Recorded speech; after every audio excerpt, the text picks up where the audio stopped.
Senhor meu Deus e eterno Pai. Pai amado, Deus querido, nessa noite, Senhor, de culto de ensinamento, Pai, eu quero te pedir nessa noite, Pai, um pedido, Senhor, mais que especial. A tua palavra diz, Senhor, se as minhas palavras estiver em mim, se você estiver em mim, a minha palavra estiver em vós, que assim que diz a tua palavra, pedis tudo que quiseres, que será feito. Também o Senhor, você nos temos poder para curar, Senhor. Eu te peço, Senhor, nessa noite, Pai, que o Senhor possa visitar o teu filho, Senhor, que vai trazer, Pai amado, Deus querido, a tua palavra, Senhor. Que não seja, Senhor, a glória, as minhas mãos, Senhor, que está sob os pulmões, Senhor, do teu filho, Pai, mas seja a tua, Pai,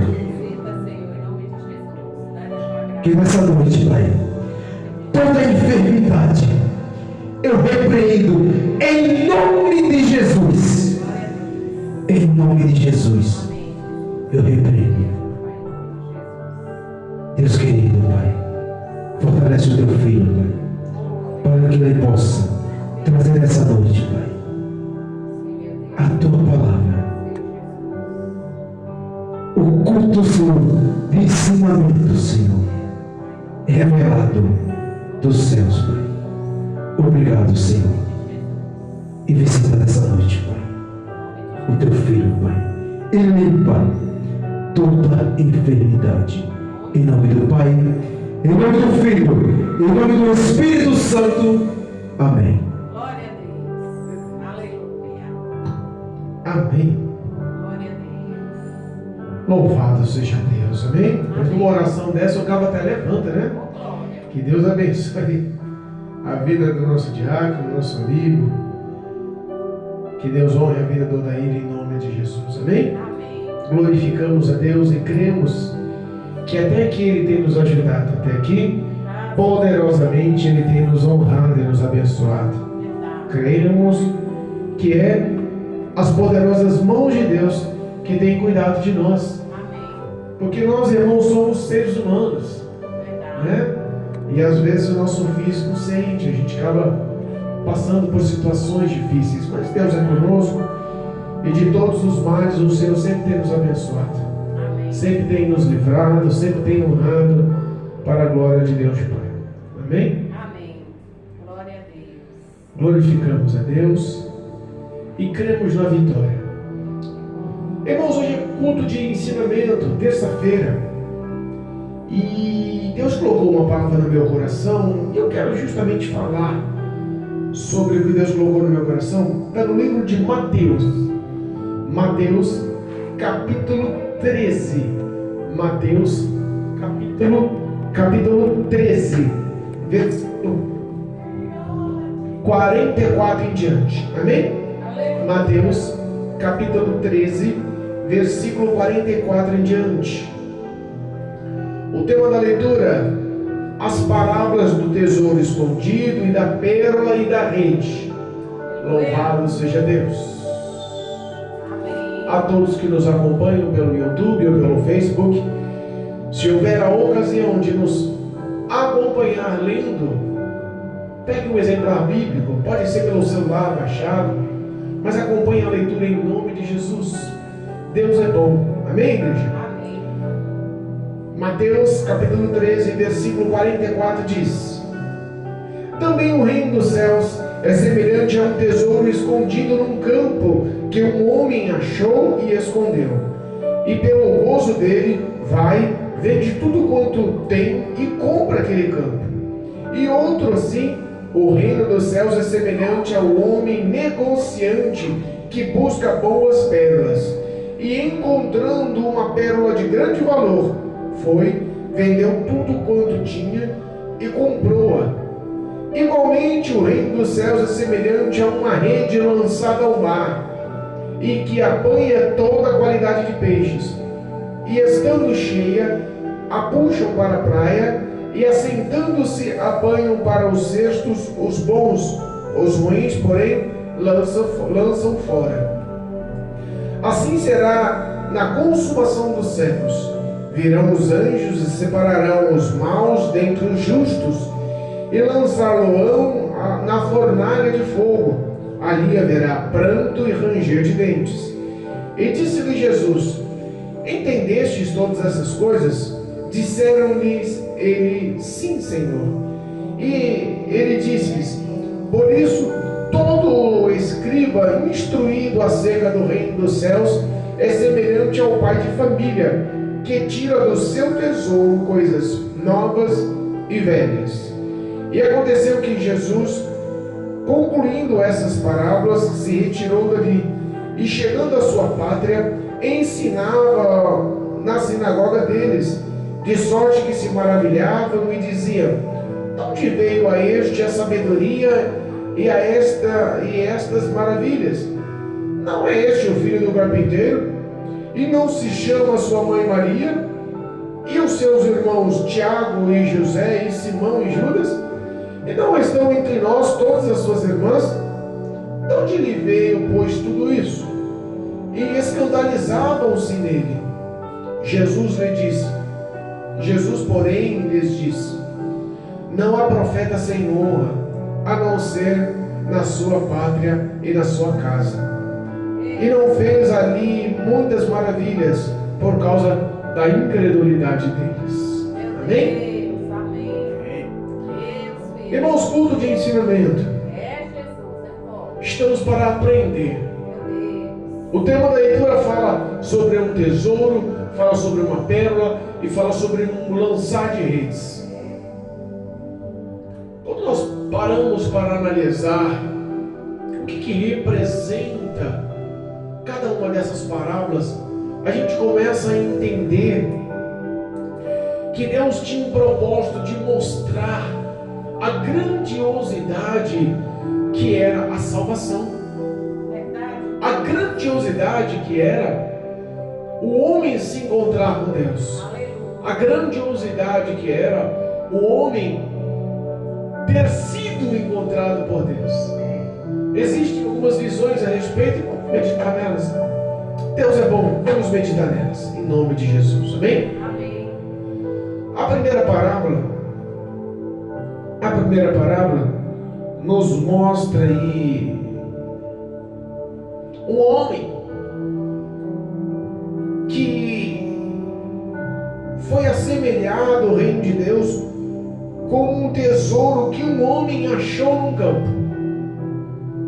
Olha só, o homem ele achou um tesouro num campo, num certo terreno, numa certa região, e aquele tesouro era tão valioso, tão grandioso, era tão precioso, que naquela época o único meio seguro que eles tinham de guardar os seus bens e os seus valores não era em cofres, não era em bancos, não era em empresas de segurança. Hoje nós vemos as pessoas tendo cofres em casas para ter suas joias, os seus relógios, os seus bens de alto nível, de alto valor. Mas naquela época, o meio mais seguro que existia era justamente enterrar em um local ermo ao qual ele soubesse, para que se tornasse seguro. E esse homem, aleatoriamente, simbolicamente, achou um tesouro maravilhoso. Ele ficou tão feliz, a Bíblia fala que em todo o teu gozo, ou em toda a tua alegria, ele pegou aquele tesouro e enterrou de novo. No mínimo, não mais no mesmo lugar. Porque no primeiro lugar, ele sabia que alguém já conhecia o lugar. E entenda, quem conhecia o lugar, que é o nosso maior tesouro, é Satanás. Ele veio dos céus. Ele conhece onde está enterrado o tesouro. E ele pegou aquele tesouro e no mínimo deve ter enterrado em outro local. Guarda o que tens, para que ninguém tome a tua coroa. Aleluia. Mas a Bíblia fala que com alegria ele correu em casa e não pensou duas vezes. Ele vendeu tudo quanto tinha, inclusive a casa. Eita Deus. Ele vendeu todos os seus bens. Aquilo se tornava tão grandioso e tão fabuloso para ele que ele não mediu esforços. Você já passou por situações que quando você empenha o teu coração para obter um bem, você às vezes enxerga que você não consegue medir esforços? Às vezes junta o valor, às vezes dá um bem como entrada, às vezes pega lá um pouquinho, quebra, junta tudo que tem, vai na poupança, faz empréstimo ou parcela em mais vezes. Você não mede esforços. Nós vemos que as pessoas para conquistar hoje assumem dívidas de 30 anos para conquistar os seus objetivos. Às vezes as dívidas passam de geração para geração só para ter um bem, que aos olhos dela é o mais importante. Aos olhos dela é o mais importante. Eu fico analisando à luz da palavra de Deus o bem que era importante a algumas pessoas na Bíblia. Se nós formos lembrar de Ana, lá em 1 Samuel, o que ela tinha como maior tesouro foi justamente o filho Samuel. Ela orou ao Senhor e ela foi abençoada pelo profeta Eli, e toda a ofuscação de disputa e humilhação que ela vivia pela sua rival, ela colocou de lado e completou o ser dela com a gestação. Ali foi o momento do seu maior valor. E ela fez com muito gozo, com muita alegria. Ela abriu mão. Ela abriu mão de tudo que tinha para desmamar a criança, cuidar da criança e fazer dele um nazireu e dar ao Senhor. Entenda que às vezes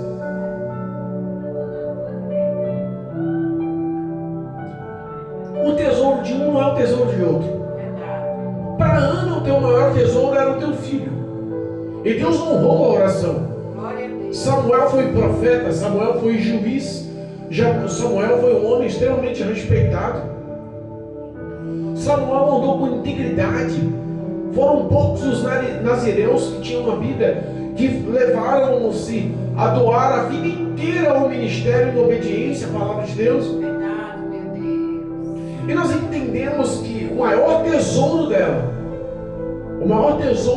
foi o filho. Ela não queria perder o maior tesouro, mas Deus sempre dá além do que pensamos e pedimos, né? Ela não teve só aquele tesouro, ela abriu mão daquele tesouro para honrar o nome do Senhor, e Deus lhe deu mais filhos, lhe honrou com mais graça. O medo de perder o bom tesouro às vezes não passa na mente de alguns. A Bíblia nos ensina em 1 Pedro que Satanás, ele é como um leão, bramando e rosnando ao derredor, buscando a quem possa devorar. O intuito dele é matar. E às vezes nós abrimos mão e não valorizamos o nosso maior tesouro. Qual é hoje o teu maior tesouro? Se me fizessem essa pergunta, eu responderia que hoje o meu maior tesouro é a minha alma. Aleluia, é verdade. E eu só consegui enxergar com bons olhos e ter gozo e alegria no meu maior tesouro porque eu encontrei com Jesus. Aleluia. Aliás, Ele me encontrou. Então eu encontrei o meu tesouro. Eu encontrei o meu tesouro e procurei valorizar com tudo que tenho e sou. Mas Deus é bom. Mas algumas pessoas, infelizmente, não valorizaram os seus tesouros. Lembra no livro de Juízes? Um homem por nome Sansão ganhou um tesouro do Senhor. E Sansão não era um homem qualquer, Sansão era um homem também nazireu, que teria a mente e o coração focado em ser homem de obediência ao ministério em toda a sua vida. É, Deus. Mas esse não valorizou como Samuel valorizou. Meu Deus. Algumas pessoas brincam e acham que a sorte ela não vai perder a sorte. Meu Deus. Esse homem no campo, ele se dedicou a comprar o campo, porque tudo que estava naquele campo, a partir daquele momento, seria dele. Sansão, ele deixou-se enganar, ele deixou-se iludir, e ele deixou o inimigo encontrar o seu maior tesouro. Meu Deus. Se nós pegarmos a segunda parábola, diz que um homem que era negociante de joias, negociante de pedras preciosas, ele buscava um grande negócio e ele descobriu uma pérola de muitíssimo valor, de grandíssimo valor. E ele, para não perder a ocasião, ele correu e negociou tudo que tinha, vendeu tudo que tinha, abriu mão de tudo que tinha, focado só naquela pedra. Eita Deus. O coração dele estava naquele tesouro, o coração dele estava naquela pérola. E ele não mediu esforços para isso. Sansão sabia qual era a sua pérola, qual era o seu tesouro. Mas não se deixou, não valorizou, não deixou a fidelidade genuína a qual Deus lhe pediu dominar a história dele. Ele se envolveu com outros, ele se relacionou com outras, ele deixou a sua própria consciência dominar a situação e perdeu o seu tesouro. Foi traído e foi humilhado. E o destino não foi grande. O destino que Deus tinha projetado para ele era um, e ele perdeu o seu tesouro. A sua pérola, que eram os seus cabelos, ele deixou-se esvair pelas mãos. As pérolas naquela época eram de grande valia, porque elas eram usadas para costura da alta cúpula, para vestidos e roupas reais das mulheres, das rainhas, de toda a nobreza da época. Por isso era tão valorizada, por isso que Deus fez a simbologia para homens trabalhadores, pescadores, porque é só através da pesca que a gente encontrava as pérolas, a fim de valorizar. As pérolas eram tão raras e preciosas que eram mais cobiçadas do que pedras como diamante, ônix, damasco. Mas aquela situação fez os olhos dele brilhar, e ele se desfez e colocou o melhor que ele tinha para conquistar aquela pérola, aquele bem. Eu fico pensando, será que nós fazemos o nosso melhor para conquistar o bem que Deus nos proporcionou? Qual é o bem? Qual é a tua pérola? Qual é o teu tesouro? Eu fico imaginando que se Cristo Jesus é o meu tesouro, o campo é o Evangelho, o terreno é o Evangelho, e eu tenho que valorizar o terreno, eu tenho que cultivar, tenho que zelar pelo terreno, porque ali está implantado, ali está escondido o meu tesouro. A terra daquele Evangelho é como a terra fértil do coração do homem, onde está escondido o poder da palavra, onde está escondido a pérola preciosa. Às vezes não conseguimos valorizar a verdade do Evangelho, porque se defraudamos diariamente, deixando-nos corromper-se com as mídias e as companhias e os sofrimentos e as aflições, e a fé ela acaba se diminuindo e às vezes até acabando, e nós desvalorizamos e perdemos a noção do nosso maior tesouro. a salvação em Cristo Jesus. Ele faz uma terceira parábola e fala sobre a pesca. Fala sobre a pesca, que o reino dos céus também é semelhante a pescadores que atiraram em alto mar as suas redes e ali pescaram várias qualidades de peixes. Puxaram a rede à beira da praia, sentaram no chão e começaram a fazer as escolhas. E se nós pararmos para pensar, é tão claro que chega a dar medo do que é isso nos dias atuais, espiritualmente falando. Os pescadores começavam a colocar nos cestos os bons, e os maus eles simplesmente lançavam fora. Eles não lançavam novamente no mar. Eles lançavam a morte. Eles lançavam fora da água. E Cristo, ensinando, Ele ia explicando, Ele mostra: vocês estão entendendo? Porque na parábola do semeador, Ele falando aos discípulos e a toda a multidão, os discípulos depois chegaram à parte e falaram: Pai, Senhor, Mestre, nos explica novamente aquele negócio da parábola do semeador, que a gente não entendeu direito não. O joio e o trigo, explica pra gente essas parábolas de novo. E aí Jesus nessa ocasião estava só com os discípulos. Estava ensinando só o que era importante para eles. Que eles tinham um tesouro e o tesouro estava na frente deles. Que eles tinham que valorizar e entender que eles eram a representação daquele tesouro. Aleluia, meu E que eles tinham a obrigação de pescadores de homem saber o que eram bons e o que eram maus. Eita, papai.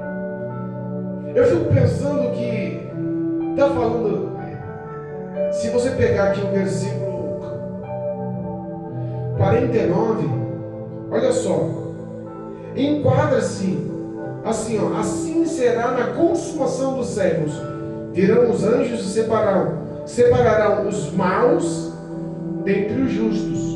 O versículo 48 diz assim, ó, a parte B: apanham os cestos os bons e os ruins, porém lançam fora. Se você pegar o versículo 48 e 49, ele seleciona os condenados como maus.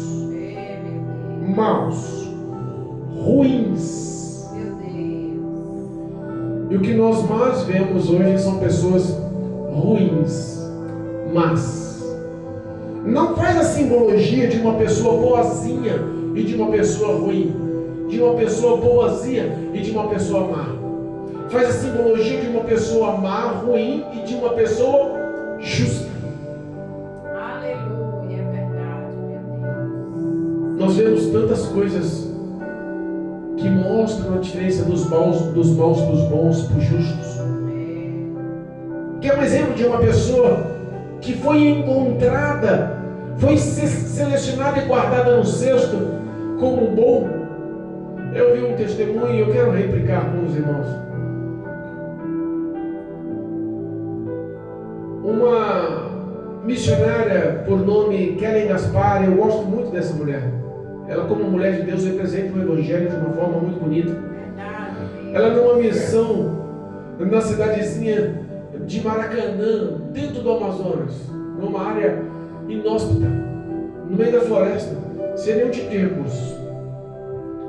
Ela decidiu botar no coração que precisava de recursos para as obras missionárias e começou a pregar nas igrejas. E chegou numa igreja que o pastor deu suporte.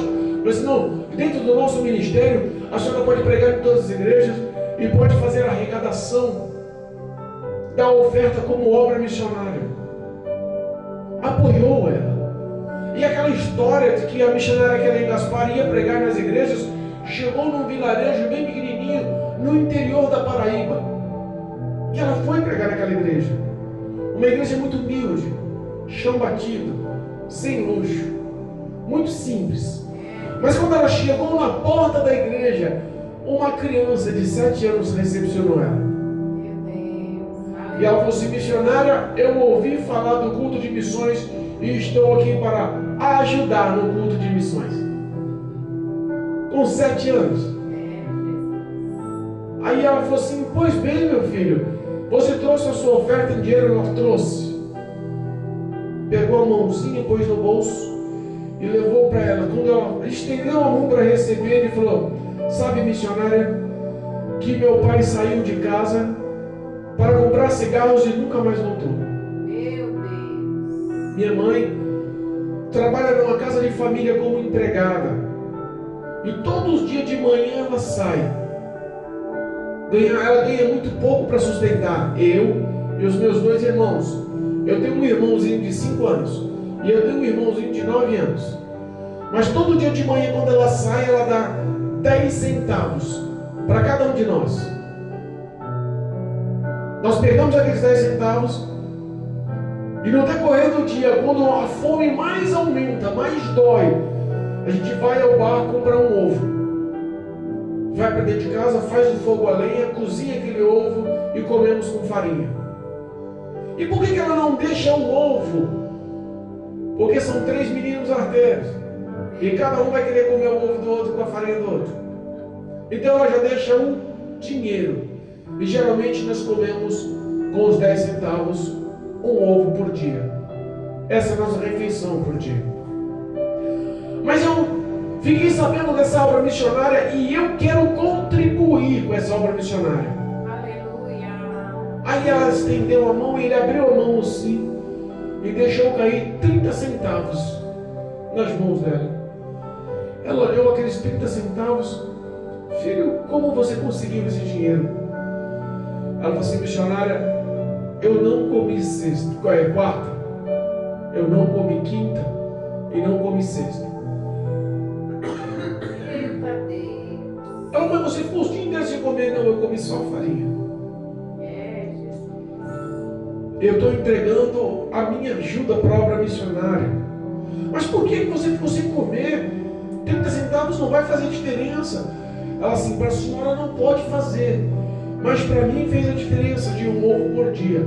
Talvez para muitos faça a diferença de um ovo por dia. Olha aí. E por que você se doou a fazer tão novo? Ela falou assim: porque eu já encontrei o meu maior tesouro. Eu já encontrei a Cristo Jesus. E eu sei que Cristo Jesus para mim é muito mais do que 30 centavos. Mas se por esses 30 centavos possa o coração de alguém ser acariciado e cheio com a presença de Deus, eu quero doar os meus 30 centavos. A senhora aceita meus 30 centavos? Irmãos, essa é uma pessoa que é guardada como um peixe bom no cesto.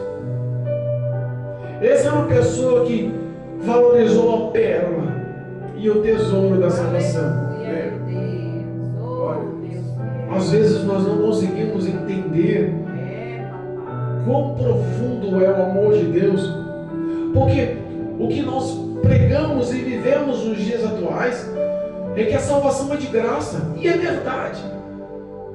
A salvação é de graça, sim. Não pagamos nada por ela. Mas ao mesmo tempo a salvação ela requer um preço muito caro. Ela requer que você abra mão de muitos valores que para você pode pesar muito.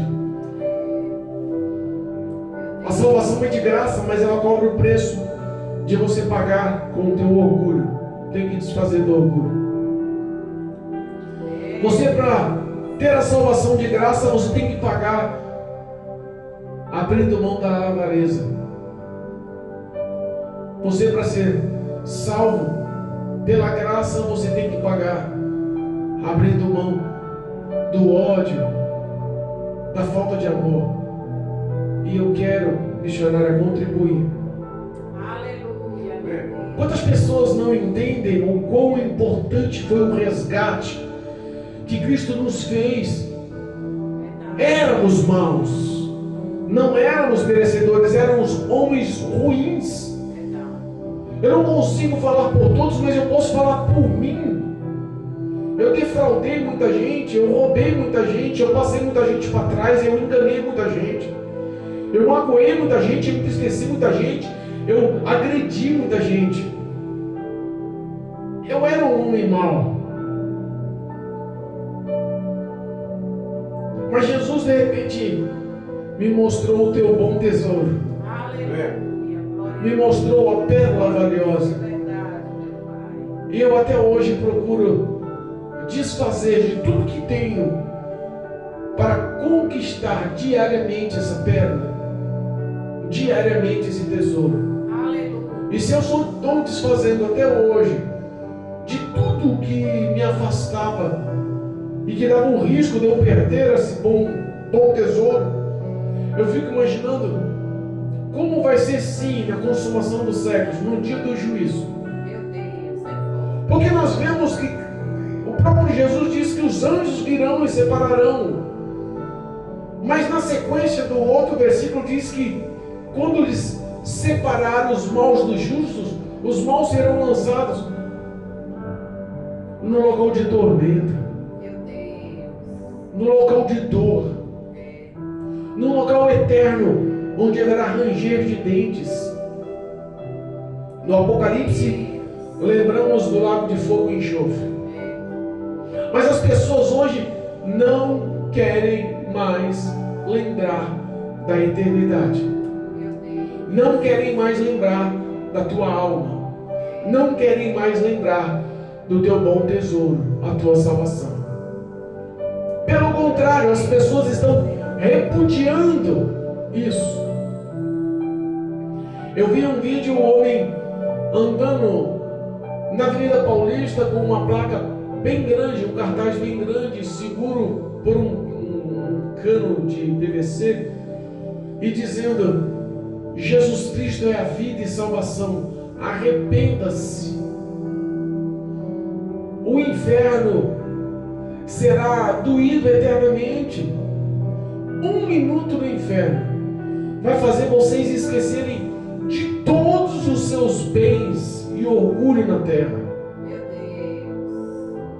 E enquanto ele falava, arrependa-se, as pessoas gritavam: eu prefiro o inferno. Meu Pai. Inferno, inferno. Meu Deus. Homens maus que já não conseguem mais assimilar o que se fala, o que se vive, o que se expressa. É, Jesus. Mas ele mostra aqui, ele expressa aqui também sobre o entender de cada parábola. Vocês entenderam essas parábolas? Eles falaram: entendemos sim, Senhor. Ei, Então, porque vocês entenderam, eu vou assemelhar vocês a um homem escriba, ou um homem que conhece a palavra, a um homem entendido da palavra. aleluia, meu E um homem entendido da palavra é como um pai de família, que tira do teu bom tesouro coisas novas e coisas velhas. Eita Deus. Ele mais uma vez ensina o pai de família, que conhece a palavra. Ele tira do teu tesouro, do teu coração, coisas novas, que é a realidade que ele tem com Cristo Jesus, e coisas velhas, que é o teu testemunho do passado, para que ele possa conduzir e induzir o Evangelho a muitos. As pessoas não valorizam mais o pai de família. As pessoas hoje nem querem mais constituir família. São mães que decidiram ser mães. São pais que decidiram ser pais. E já não convivem, não tem por base a instituição família. Essa instituição família é uma coisa projetada dos céus para a vida da gente. Verdade, meu Pai. Mas as pessoas não querem mais ter a responsabilidade de cuidar e de amar. Jesus explica os valores e mostra cada um deles. E a Bíblia fala que ele se retira, deixa os discípulos e volta para Nazaré, para o vilarejozinho, para a cidadezinha onde todo mundo conhecia todo mundo. Aleluia, Deus. No mínimo com saudade da mãe, com saudade dos irmãos. É, Jesus. E a Bíblia fala que quando ele chega em Nazaré, todos o recepcionam. Mas ao sábado de manhã, como sempre fazia, ele foi à sinagoga para ensinar e apregoar a palavra. Olha aí, Jesus. Fez algumas maravilhas, alguns milagres, algumas curas, poucas. Explicou e ensinou com sabedoria e graça o poder da palavra de Deus. Mas os que o rodeavam, os que o conheciam, os que sabiam quem era Jesus, começaram a se escandalizar. Quem é Jesus? Peraí, Jesus não é o filho de José? O carpinteiro lá da esquina? Ah, não, é filho do carpinteiro, filho da Maria.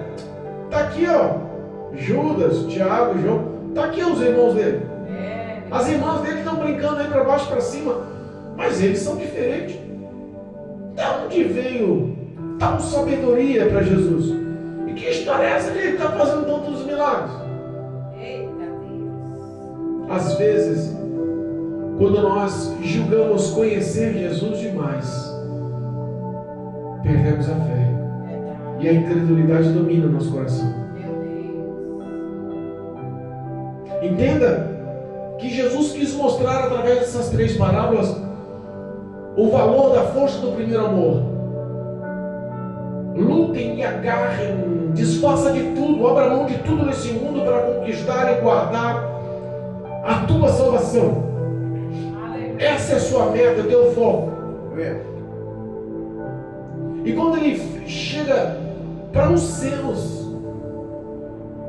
eles acabam mostrando que conheciam tanto Jesus que não acreditavam que um homem vindo da província de Nazaré, que já tinha fama, que nada percorria ou perdurava em Nazaré, não pode ser Jesus, filho do carpinteiro. Maria, aquela Maria deles. Não. E Jesus fala que não há profeta sem honra. Todos os profetas são honrados por Deus e pelos homens. Mas na sua pátria e na sua casa, isso não é verdade. Eu fico pensando, quando os que estão na casa de oração, onde Deus instituiu o teu nome e a tua presença, que é a casa do Pai, muitos dizem: Jesus? Que Jesus? Jesus não é o mesmo. Os milagres que Jesus fazia não faz mais. Os milagres que Jesus realizou há tantos mil anos atrás, não é capaz de fazer hoje. É capaz, se Jesus aparecer hoje, os outros matar ele de uma forma pior. Se Jesus chegasse, as mídias cobririam ele, os influencers ganhariam de publicidade de Jesus. Os atores, os filmes, os programas teriam muito mais fama que Jesus. Os Beatles, ao qual o líder era Paul McCartney, não, John Lennon, perdão, John Lennon. John Lennon, numa certa ocasião, disse que o cristianismo era balela, que Cristo tinha passado o teu momento na terra, ganhou fama, mas já tinha se perdido, e os homens iriam esquecer do cristianismo, e eles se titulavam mais famosos e conhecidos do que o próprio Jesus. A mentalidade está acontecendo nos dias atuais. O amor de muitos esfriariam, mas entenda, para a consequência do pecado só existe uma coisa: a morte. John Lennon foi assassinado por um próprio fã. E quando prenderam um fã que assassinaram John Lennon, ele falou: agora eu sou mais famoso que John Lennon. Vou preso como o homem que matou o homem mais conhecido, John Lennon. Às vezes as pessoas não querem mais valorizar, mas quando o momento de morte chegar, quando o acerto de conta chegar, muitos vão clamar, muitos vão chorar, muitos vão se arrepender. Mas Jesus está especificando para você hoje: valorize o teu bom tesouro. Aleluia, meu Deus. O meu bom tesouro hoje a minha pérola talvez a oração. Porque Deus me deu deu a graça de pregar a palavra. Eu sou um consagrado pastor, mas eu acho que sem a oração eu não conseguiria ser pastor. Sem a oração eu não conseguiria pregar a palavra. Sem a oração eu não conseguiria a estrutura adequada da compaixão e da graça do Senhor para nos manter. E eu quero guardar esse bom tesouro, essa pérola que eu tenho, que é a oração, o meu relacionamento com o Espírito Santo, para que eu não venha perder a minha coroa. Qual é a tua pérola, o teu bom tesouro? E o que você está fazendo para se doar e se desvincular de tudo que tem para conquistar e comprar para ter essa salvação? Reflita hoje. Em nome de Jesus, o Espírito Santo hoje te põe em pauta o que você está fazendo para valorizar a tua salvação. Aleluia, meu Deus. Não se deixe levar como os fariseus. Não se deixe levar como os religiosos, que por dizerem conhecer tanto Jesus, não acreditam mais nos seus feitos e nem em seu amor. Em nome de Jesus, que a graça do Senhor o envolva e a misericórdia do Pai possa chegar até ti. Amém. Em nome de Jesus. Amém? Amém. Louvado seja Deus. Glorificado é o nome santo de Jesus.